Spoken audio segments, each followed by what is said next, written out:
ক্ষেত্ৰতে বঞ্চিত কৰিছে আৰু এতিয়া শ্ৰমিকক চিকিৎসা হোৱাৰ পৰাও বঞ্চিত কৰাৰ এটা ষড়যন্ত্ৰত লিপ্ত হৈ পৰিছে। ESI employee state insurance scheme যিখন আছে কৰ্মচাৰী ৰাজ্য বীমা আঁচনি বুলি কোৱা হয় অসমীয়াত, এই আঁচনিখন হৈছে পৃথিৱীৰ ভিতৰত সৰ্বাধিক জনপ্ৰিয় আৰু সৰ্বশ্ৰেষ্ঠ এখন সামাজিক সুৰক্ষামূলক আঁচনি। এই আঁচনিৰ মাধ্যমত শ্ৰমিকসকলে অন্ততঃ চিকিৎসা সুবিধাখিনি পাইছিল। এতিয়া বহু শ্ৰমিক বিশেষকৈ ৰাজহুৱা খণ্ড all India limited, IOC, BRPL, NRL, আমাৰ নুনমাটি ৰিফাইনাৰীকে ধৰি বিভিন্ন কৰ্মক্ষেত্ৰত ঠিকা শ্ৰমিকৰ সংখ্যা বাঢ়ি যাই আছে।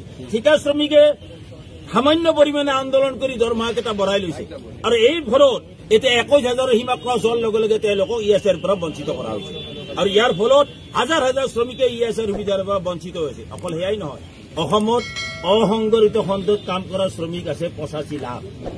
অসমত আমাৰ দাবী হ'ল 35,000 লৈ বৃদ্ধি হ'ব লাগে আৰু সকলো শ্ৰমিকক ESIৰ সুবিধা প্ৰদান কৰাৰ ব্যৱস্থা কৰিব লাগে।